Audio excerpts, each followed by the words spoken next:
zebra black and white pants. Zebra black and white pants. That's what the you had on, right? It wasn't showing nothing. I'm calling, bro. I'm in here writing. I'm drawing pictures, bro. I'm thinking about your birthday probably more than you would. I'm calling on your birthday. You don't even fucking answer. I get off the phone with S Block of Young Rich. He at the motherfucking club. He talking about all he see is what? Zebra twerking ass on the floor. Black and white pants that you had on, right? Hey ladies, and welcome back to my channel. In the last video, we talked about why you shouldn't date ex-cons and men who have a criminal past. But in this video, we're going to get into why you should not be dating men who are actively and currently in prison or in jail. I already know we shouldn't have to do a PSA on this. This should be common sense. But apparently we need this because there's a reason that we have love after lockup, love during lockup, and prison wives and prison talk going on. There's women that are actively living in a fantasy land, and it's really dangerous. So let's get into some of the reasons why you need to avoid jailbirds. Okay, for the girlies who be sucking in prison, why do y'all be doing that? Why? This love at the lockup shit be having me so weak because it's nothing that a man behind bars could say to me to get me to want to fuck with him. Nothing. And it's like they must talk a good ass game because what's the difference between what they saying and the niggas that's free out here with us saying? Like, what's the difference? Like, what the fuck come over y'all to be like, oh, he in prison, but I'm gonna fuck with him? They're in prison. It's a control mechanism. You want to control them for cheating on you with other women, but they cheating on you with other men. And they may be dating other women at the same time. They dating you in prison. They may be getting conjugal visits by Pick Misha 1, 2, and 3. So Love you, baby. I cannot date a man in jail. They be so mad when they call you and you're doing stuff like, sir, I'm free. So grateful to see the amount of women decentering men, but I'd like to go ahead and give a PSA. Don't date men in jail. You don't need a pen pal. You don't need a friend. There's nothing that they can offer you that is going to benefit your life.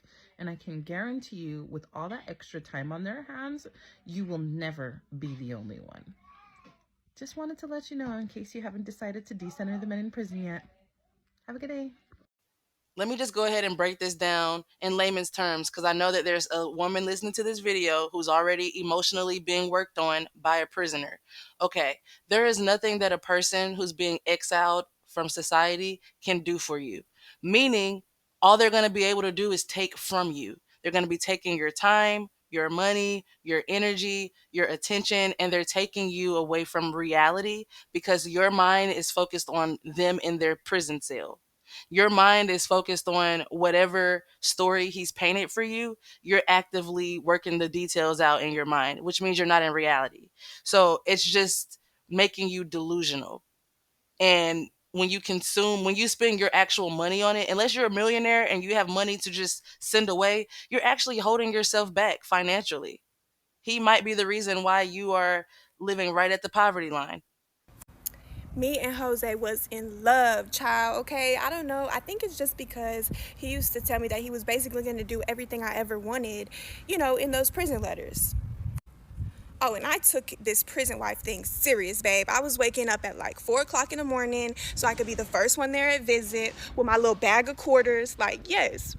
Child, it got to the point where I was going to get married and everything, okay? Tattoos and all. Until one day at visit, he had asked me, how come you can't sneak in?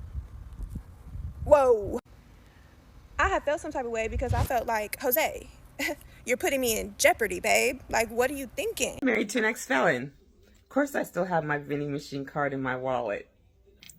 I'm married to an ex-felon. Of course everything he does, he looks like this. Fix your face. I'm married to an ex-felon. Of course I have a bin full of letters and cards and gifts and pictures galore. I'ma say it because y'all scary and I'm not scary because I can't get no whooping. I just watched the Love After Lockup episode with the man that's telling the lady and her kids when to eat, when to get off the couch, when to go take a bath. all while he in jail talking to them through cameras. And all I gotta say is anybody that feel the need to have that much control will literally take you out. All y'all in the comments saying he watching her daughter. Do she not realize he could be sitting there plotting and watching her daughter? Yes, that's true. But baby, he's a criminal. He could be watching her son too. I don't know why we always trying to exempt the fact that these men don't be preying on these little boys. A lot of times the boys be the target. And then they get out of jail and say they ain't ready for no family and go somewhere and you find them somewhere getting high. That, or either they get out of jail and take out the whole family. Me and my man been together 2 years and he's been incarcerated for 17 years. Duh. So obviously we met while he was incarcerated.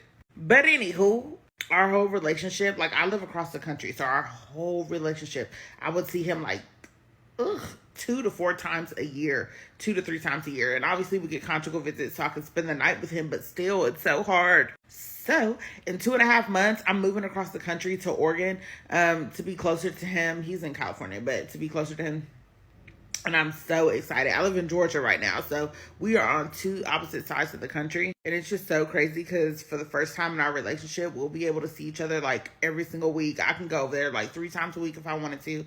And back to back to back conjugal visits, like, oh my God. I get to spend the night with him 3 days every 2 months. So it's just so fun when I go and like we have the best time. Ever had a man lift you up at your lowest? You ever had a man speak life into you when you feel dead inside? You ever had a man pull you out of a depression so deep that you didn't even want to wake up anymore? I lost my daughter and he gave me a reason to live again. That man, my man, spoke to my soul from a cell. So when they ask, why would I hold him down? How could I not? Love ain't about location, it's about loyalty. And me and him, we closer than 2 peas in a pod or Mexicans packed in a Honda, like... So don't play with me when it comes to why I hold down my man. When you see this wedding ring, it's a symbol of loyalty. So like I always say, free my man until it's backwards. It's just so sad because I think these women are long gone. And she's saying how she was depressed and how he brought her up and he uplifted her all through the cell. And it's like, if he was just going to uplift you with words, you could have listened to a podcast for that. You could have went to a therapist for that. If he didn't give you a reason to live again, you were already living.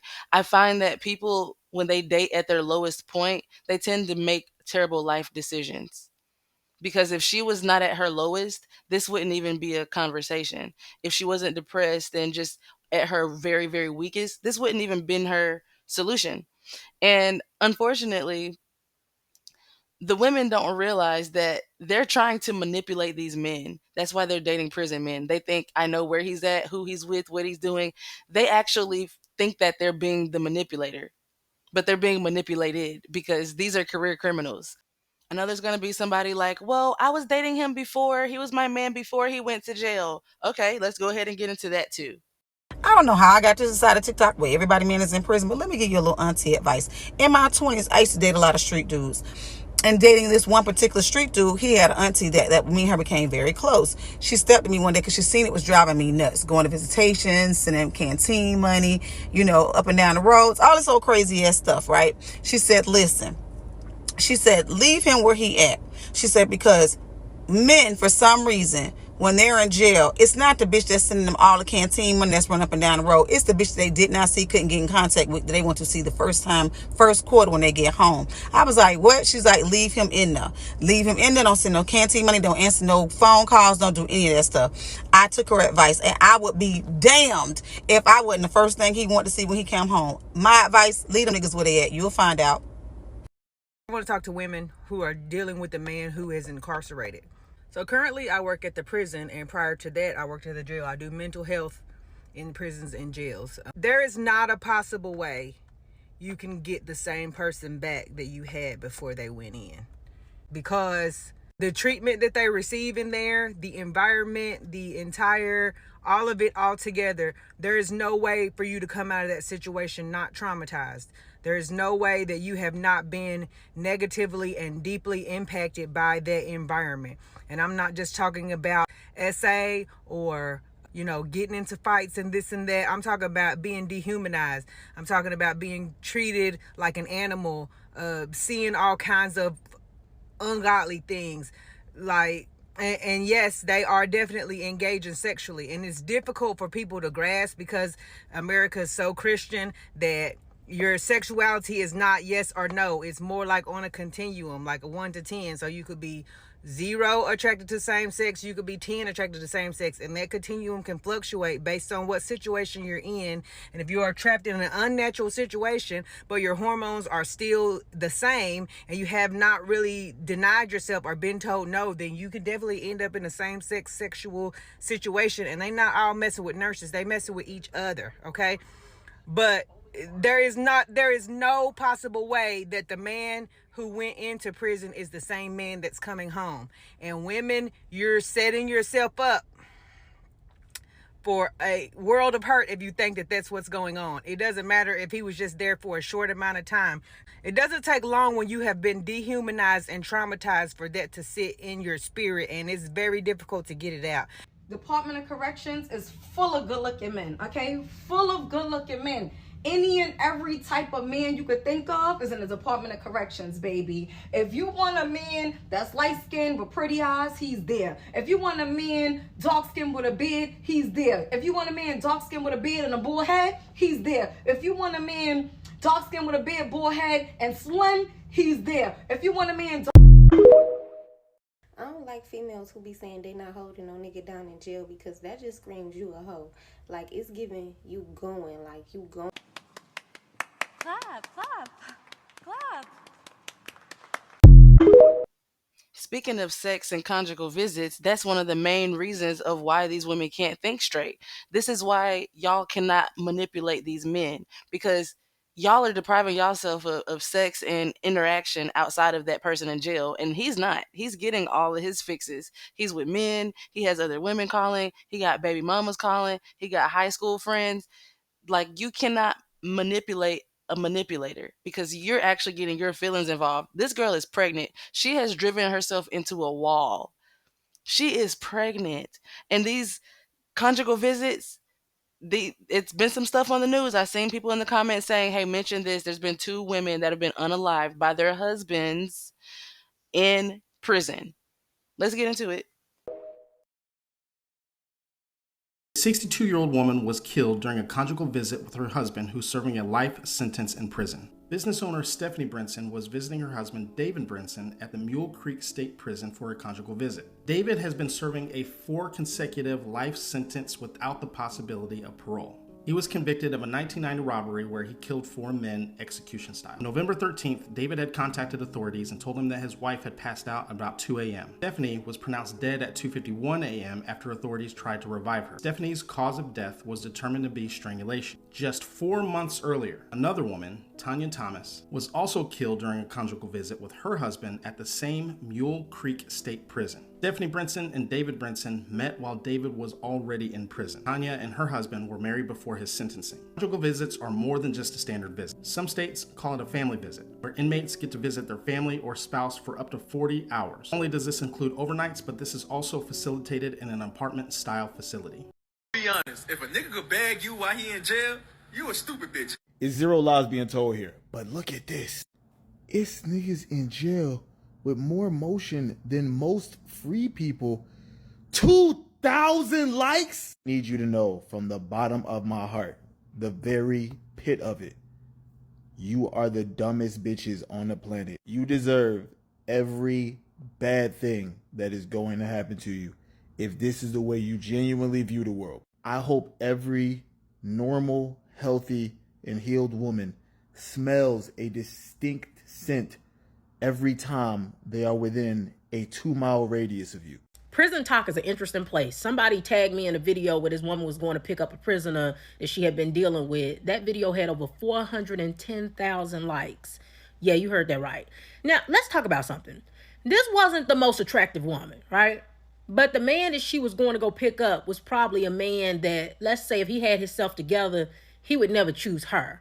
But because his life is not together, he's willing to entertain her. And that's usually how these situations go with women who entertain men who locked up. They are getting these men on a discount. Like, let me give you an example. It would be like if you wanted this Gucci purse, but you can't afford it retail. But if there's some type of malfunction with it or defect, you can afford the defective version, right? And that's basically what these girls are doing. They would never be able to get the Gucci purse at retail because they can't afford it. But they can get it once the buckle is broke on it. They can get it once the zipper don't work right. They can get it when the stitching ain't right on it, right? And that's exactly what happens with these men that's locked up. They can't pull these men if these men had their life together, was making good money, and they was actually good catchers. They would never be able to get them. But because he down bad, he'll entertain her. And she knows that. Subconsciously, she knows she would never get him if he was not down bad. And that's the situation with a lot of women. A lot of women like to go after men who life is not together, who down bad, because they know under other circumstances they could never get him, right? If he truly had his life together, if he truly was a catch, she wouldn't stand a chance against the other women that she would be in competition with. I remember I was watching an episode of Love After Lockup, and that was the exact situation. One of the girls who was on the show, she was dealing with a dude who was locked up, but she went to high school with that dude. And when he was in high school, he was that guy. But she didn't stand a chance amongst the other girls at that high school to get him. But now that he done been locked up and lost some teeth, now he willing to entertain you. Now he willing to give you an opportunity. A lot of these women know that, and that's the reason why they go after these men that's locked up, because they can get what they want at a discounted rate. All right, all right, all right. I got one. Prime example. Let me go ahead and hit the nail on the head. Phaedra and Apollo. This is a prime example of why you do not date men in prison. For y'all who don't know, Phaedra, she was a part of the Real Housewives of Atlanta. She was an attorney and a smart woman, single, no kids. And she ended up dating Apollo, this fine, beautiful man who was in prison. They ended up like getting married. They had 2 kids. They had a big, beautiful house. And then he got busted for scamming, identity theft. He stole over 50 identifications. Um, Fraud, all types of stuff. He ended up having to go to prison for 8 years. And you can't tell me that he not their favorite because that man is fine. So, Phaedra learned the hard way. And it messed up her career because what does it say for you to be dating a criminal and then he turned back around and y'all are being, indicted and all this is happening on TV? Like, it's not even worth the risk. And, fast forward to today, because that was maybe 15 years ago. Fast forward to today, he got remarried and he's currently in prison for strangulation of his wife. When your man comes So, home from doing let 5, this be a 10, lesson to 15, you 20, all. 25 years, however many years of the years he done been in there, let that man breathe, okay? Let him breathe. I'm not saying to let your man run wild or let him forget your role in that struggle. But sis, he's been told when to eat, when to sleep, when to shower, when to talk, even when to breathe for years. That kind of control changes a man. So when he finally comes home, he needs space to feel like a man again. Not like he left one prison just to come home to another. Prison wives, things he tell you to get you to fall for him. Oh, baby, I love you. We're going to be together forever. I can't wait to get out so we can spend time together. I don't care about them niggas in the streets no more. That was the old me. I changed. I just want to settle down and have a family. Man, I can't do this no more. This for the birds. I promise I won't leave you out here again. I ain't never felt this way about nobody else before. And the delusion of you just sitting on the other side of that phone thinking to yourself, damn, I can't wait for daddy to come home. But in the back of your mind, you know exactly what he's coming home to do. Screw you and everybody else around him. I'm not hearing any benefits from dating anybody in prison. And it sounds like when they come home, you still are having to coach them about life, hold their hand, be patient, allow them to adjust, train them, and help them adapt. You have to grow them again. And she's saying you have to treat them like a man. They're not men. That's the issue now, is that y'all are doing things out of order. You can't treat a man like a man that he's not a man. It's it's backwards. You're pretending. You're delusional. And so it seems like she's just sacrificing over and over. There's no benefit. And I know there's a subsection of women that are like, my man pays my bills. He's taking care of me. He sends me money. That man is not taking care of you from prison. I can guarantee you that. If he sent you any money, it is a percentage of the money that you've already invested. That's money that he said he was going to pay you back.